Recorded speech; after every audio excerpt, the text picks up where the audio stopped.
Good morning everyone, welcome to enlighten tutorials. आज के video में हम लोग Bangalore Sahodaya school complex association pre board examination 2 का 2024-2025 का सेक्शन सी देखेंगे। ठीक है, तो क्वेश्चन नंबर 26 देखेंगे इसमें कि 3 beakers of size 180 ml, 240 ml and 540 ml with a liquid are being emptied using another beaker। ठीक है, तो 3 बीकर हैं। ठीक है, तीनों का साइज़ है 180, 240 और 540 ml का। ठीक है, ठीक है, और इसमें लिक्विड पूरा इसमें लिक्विड फिल है। तो हमें क्या करना है ना कि हमें इस लिक्विड को एम्प्टी करना है। ठीक है, तो what is the volume of the largest beaker that can be use to empty each of them at an exact number of times. तो कौन सा बीकर ऐसा लार्जेस्ट नंबर ऑफ बीकर लेंगे जो कि इन बीकर से जो है ना जो लिक्विड है उसको एम्प्टी करे और exactly at the same number of times. ठीक है, तो सेम नंबर ऑफ टाइम्स में एम्प्टी करेगा। ठीक है, exact not same number of times, at an exact number of times, sorry, not the same number of times but an exact number of times।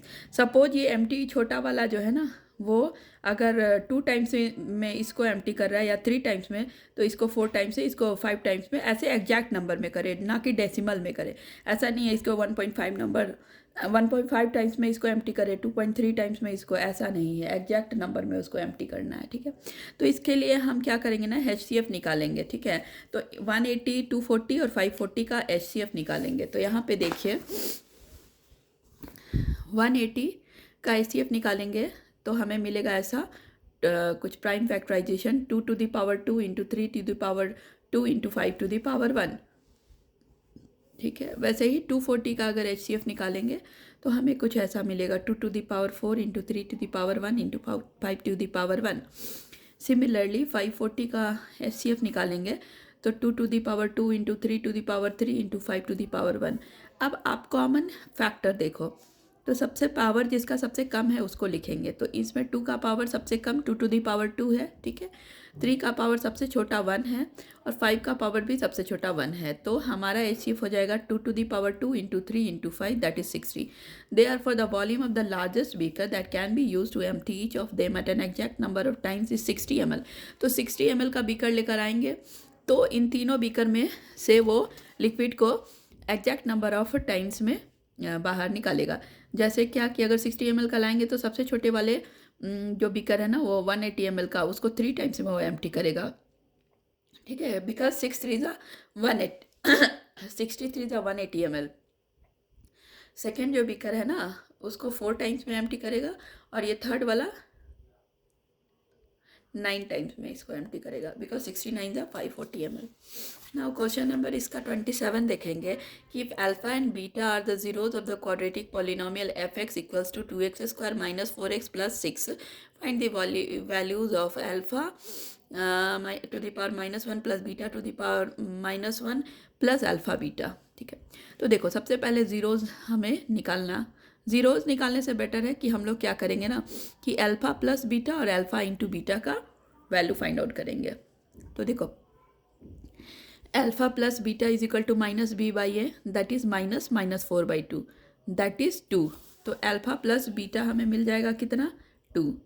ठीक है, और अल्फ़ा इंटू बीटा हमें क्या मिल जाएगा, c/a that is 6/2 that is 3। अब देखो हमारा equation है alpha to the power -1 plus beta to the power -1 plus alpha beta. तो हम लोग इसको अल्फ़ा 1/अल्फ़ा प्लस 1/बीटा प्लस अल्फ़ा इंटू बीटा लिख सकते हैं। तो हमें मिलेगा alpha plus beta by alpha beta plus alpha beta. ठीक है, तो यहाँ से हमें क्या मिलेगा, अल्फ़ा प्लस बीटा, हमें यहाँ से अल्फ़ा प्लस बीटा का वैल्यू 2 लिखा है हमने, अल्फ़ा इंटू बीटा का value 3 plus alpha into beta का वैल्यू 3। जब आप इसको सॉल्व करेंगे तो क्या मिलेगा, 2 प्लस 3 3 ज़ा 9 डिवाइडेड बाई 3, 9 प्लस 2 11 11/3। तो हमें ये जो है ना alpha to the power -1 plus beta to the power -1 plus alpha beta, इसका वैल्यू यहाँ पे मिल गया है हमें, दैट इज़ 11/3। ठीक है, नाउ क्वेश्चन नंबर 28 देखेंगे। See here in a circular table, एक सर्कुलर टेबल है ऐसा, ठीक है, और ये सर्कुलर टेबल का रेडियस इन्होंने 32 cm दे के रखा है, ठीक है। और डिज़ाइन इज फॉर्म, अब ये सर्कुलर टेबल है, उसमें कुछ ऐसा डिज़ाइन बना हुआ है, ऐसे ऐसे साइड साइड में, और ये जो डिज़ाइन है ना वो बीच का एक इक्विलेटरल ट्रायंगल को छोड़ कर बना है।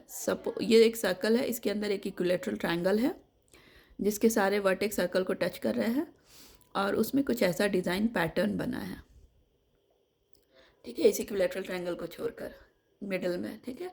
तो आपको पता करना है कि इस area, design of this area निकालना है, मुझे area of this design find out करना है। तो इसके लिए हम लोग ये कर सकते हैं कि एरिया ऑफ द सर्कल कर निकाल कर minus area of this triangle, अगर इस बड़े वाले सर्कल का एरिया निकाल देंगे और उसमें से ट्रायंगल का एरिया को माइनस कर देंगे तो हमें ये डिज़ाइन का एरिया मिल जाएगा, ठीक है। तो लेट अस सी, देखो, we know that equal chords of a circle subtend equal angle at the centre. यहाँ पे ए बी, बी सी और ए सी 3 कोड दिख रहा होगा आपको। ये तीनों कोड है ना इक्वल एंगल सबटेन करेंगे एट द सेंटर, ठीक है, क्योंकि इन सारे जो कोड है ना इनका साइड इक्वल है, because A B C is an equilateral triangle. अगर ए बी सी एक इक्विलेटरल ट्रायंगल है तो angle made by B C at the centre will be equal to the angle made by AC at the center will also be equal to the angle made by AB at the center, ठीक है। तो अब देखो angle BOC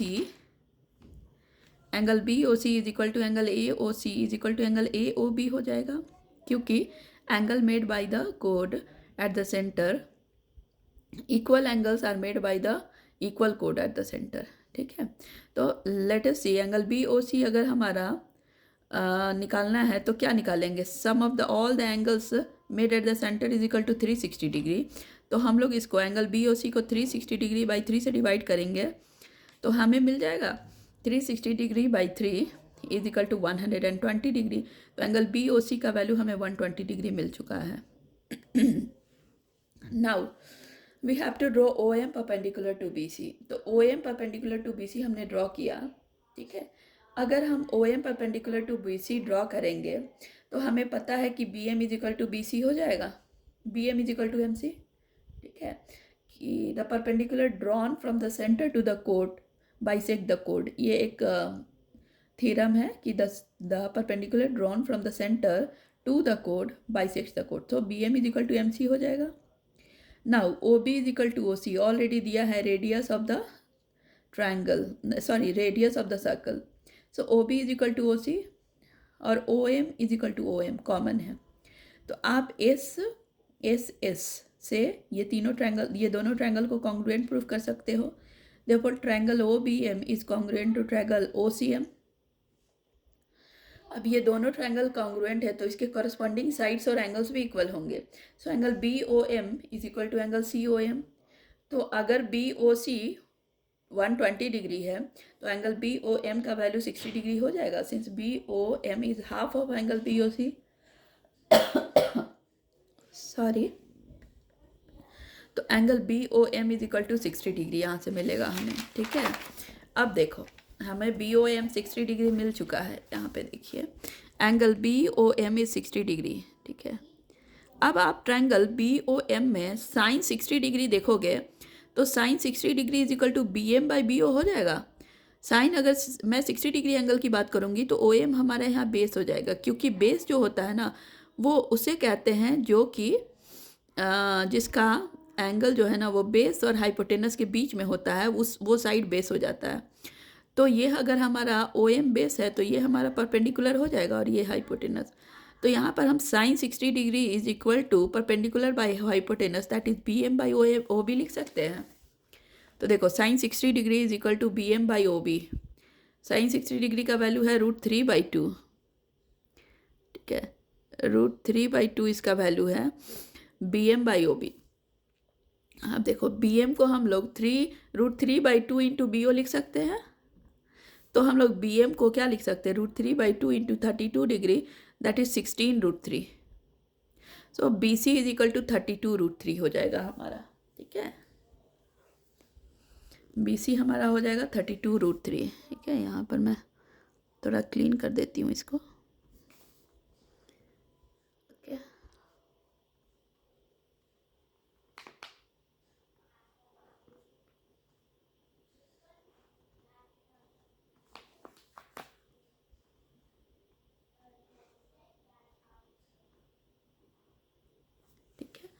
तो BC हमारा 32√3 आ चुका है।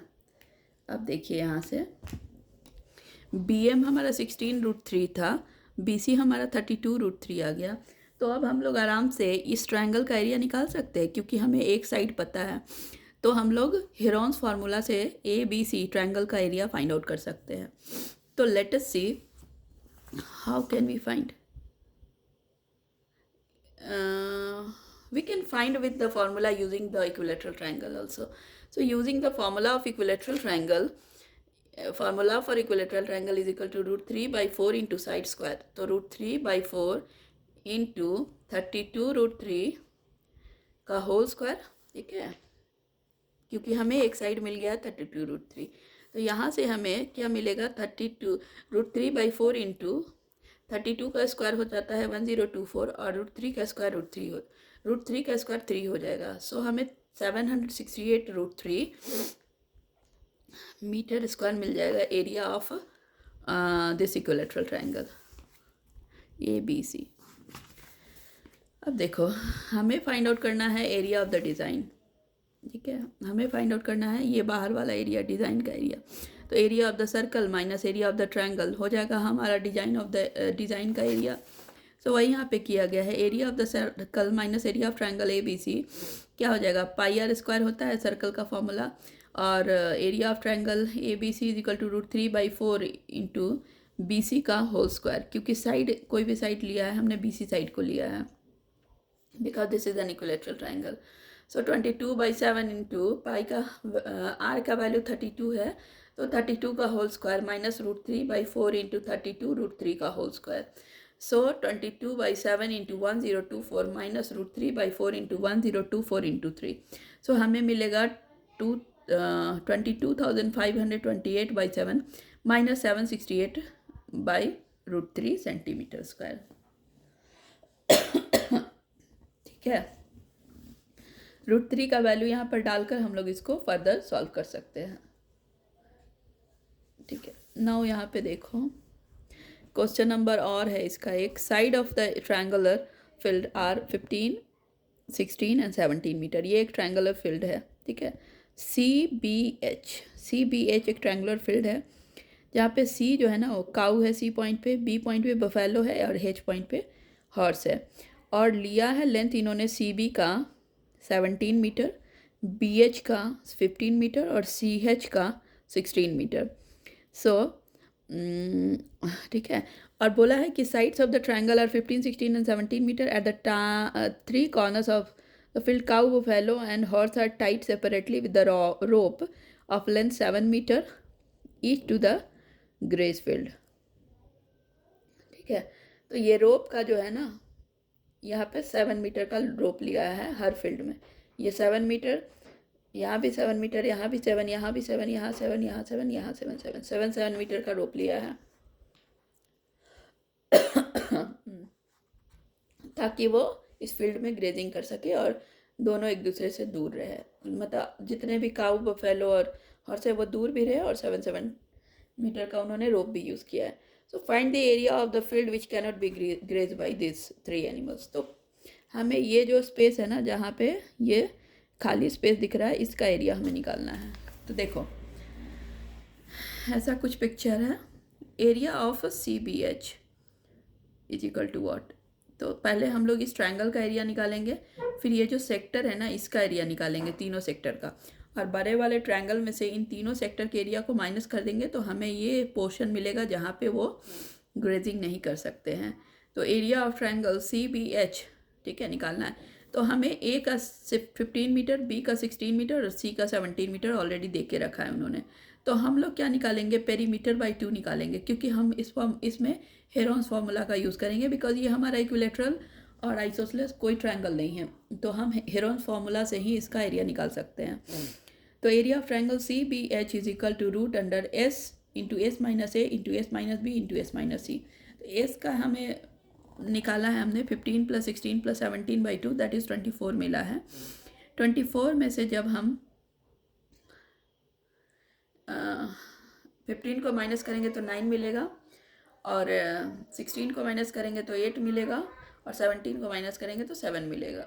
तो हमें मिल गया 24 इंटू 9 इंटू 8 इंटू 7। अब हम लोग इसका प्राइम फैक्टराइजेशन करेंगे। तो 24 को हम लोग 3 इंटू 2 इंटू 4 लिख सकते हैं, 9 को 3 इंटू 3, 8 को 4 इंटू 2 और 7 को 7।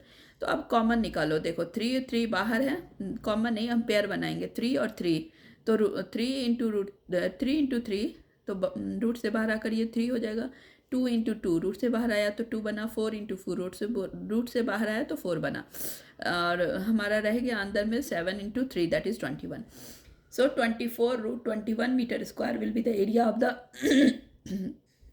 This CBH triangular region. ठीक है, अब हमें निकालना है area of the graze field, मतलब ये जो सेक्टर है इसका और प्लस इसका और प्लस इसका, इन तीनों का हमें एरिया निकालना है।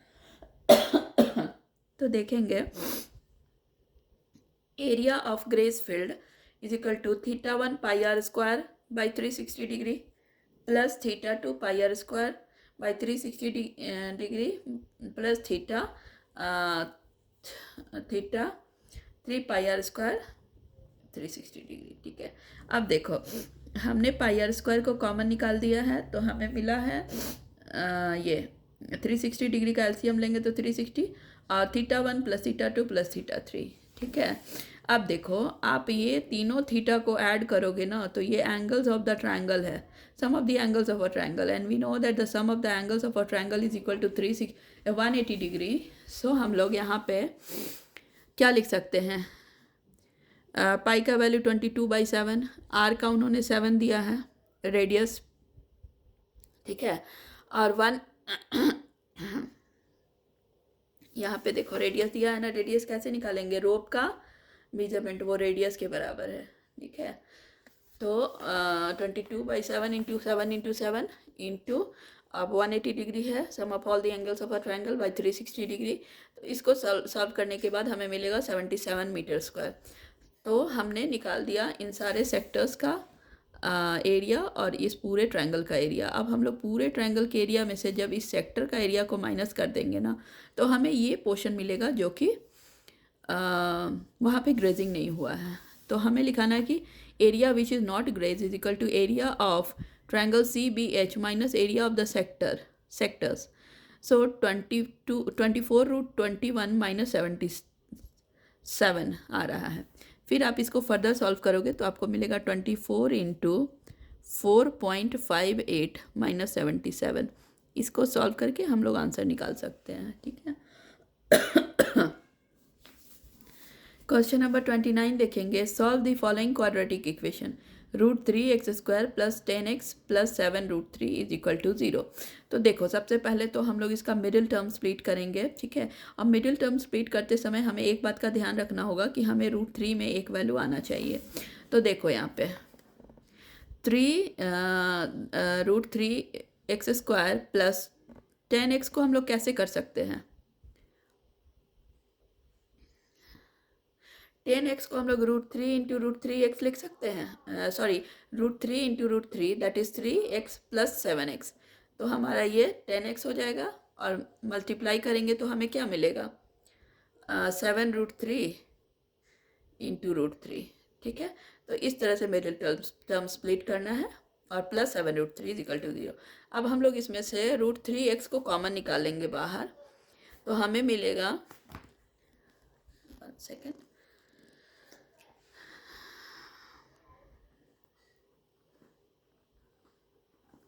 हमें मिलेगा √3x को कॉमन निकालने के बाद यहाँ पे x और प्लस √3। ठीक है, तो x प्लस √3 हमें इस इक्वेशन से मिलेगा और यहाँ पर भी अगर हम 7 को बाहर निकालेंगे तो x प्लस √3 मिलेगा। ठीक है, अब हम लोग x प्लस √3 को फर्दर यहाँ कॉमन निकालेंगे तो मिलेगा हमें x plus √3 into √3x plus 7।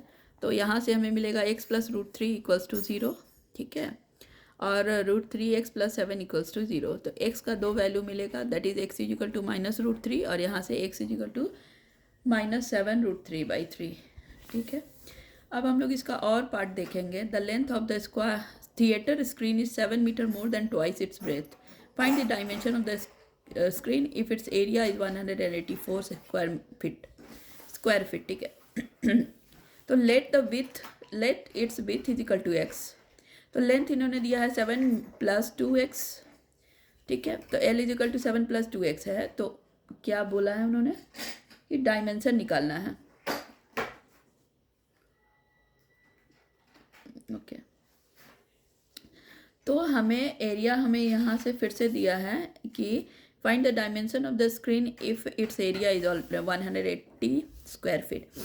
तो थिएटर का एरिया हमें लेंथ इंटू ब्रेथ मिला है, 184 स्क्वायर फीट एरिया है, और लेंथ हमें यहाँ से 7 + 2x और ब्रेथ हमें x मिला है।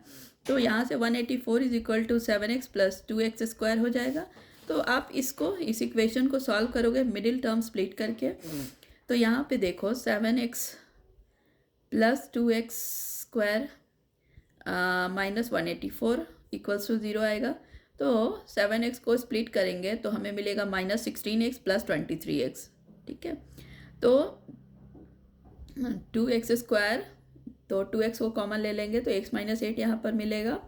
अगेन 23 को कॉमन लेंगे इसमें से, तो हमें मिलेगा x - 8। ठीक है, अगेन x - 8 को यहाँ से कॉमन लेंगे तो x - 8 आएगा हमें, और यहाँ पर 2x + 23 आ जाएगा।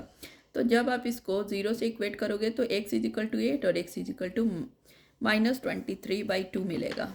ठीक है, सॉरी। क्वेश्चन नंबर 30 देखेंगे कि if sin² theta plus 3 if 7 sin² theta plus 3 cos² theta is equal to 4 then find the value of theta. तो देखो यहाँ पे 7 sin² theta plus 3 cos² theta is equal to 4 है। तो देखो 7 sin² theta is equal to 4 - 3 cos² theta. ठीक है, लिख सकते हैं। यहाँ से हमने क्या किया है ना कि 3 cos² थीटा को मैं RHS में लेकर जाऊंगी तो क्या मिलेगा 4 - 3 cos² थीटा। ठीक है, 4 - 3 cos² थीटा। ठीक है, अब देखो आप sin² थीटा को फिर से क्या लिख सकते हैं 4 - 3 cos² थीटा बाई 7। अब sin² थीटा को हम लोग 1 - cos² थीटा लिख सकते हैं, because we know that sin² theta plus cos² theta is equal to 1 होता है। ठीक है, तो यहाँ से हम लोग यहाँ से हम लोग 1 - cos² theta is equal to 4 - 3 cos² theta by 7 लिख सकते हैं। अब ये क्रॉस मल्टीप्लाई करेंगे तो 7 - 7 cos² theta is equal to 4 - 3 cos² theta लिखेंगे। यहाँ से हमें मिलेगा 7 - 4, ठीक है, is equal to 7 cos² theta - 3 cos² theta, तो 3/4 cos² थीटा। ठीक है, अब देखो जब आप इसको रूट करोगे तो √3/4 cos theta is equal to √3/2 मिलेगा हमें। तो यहाँ से हम लोग बोथ साइड को इक्वेट करेंगे तो क्या मिलेगा cos theta is equal to √3/2 is equal to cos 30 degree होता है। तो थीटा का वैल्यू 30 डिग्री मिला हमें। तो यहाँ पे इन्होंने थीटा का वैल्यू पूछा था, तो we can write the value of theta is equal to 30 degree. Question number 31 देखेंगे। In the given figure AC is equal to BC। तो AC और BC दोनों इक्वल हैं, दिया हुआ है। तो see here if AC is equal to BC, तो उसके अपोजिट एंगल AC का अपोजिट एंगल B और BC का opposite angle A। So angle A is equal to angle B हो जाएगा। Angles opposite to equal sides are equal. तो यही हमें यहाँ पर मैंने सॉल्व किया है। 1 second.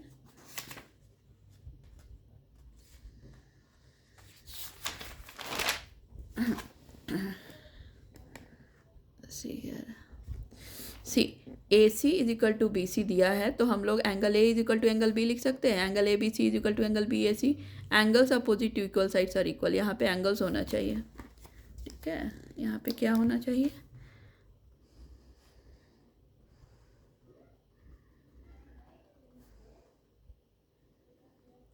Angles opposite to equal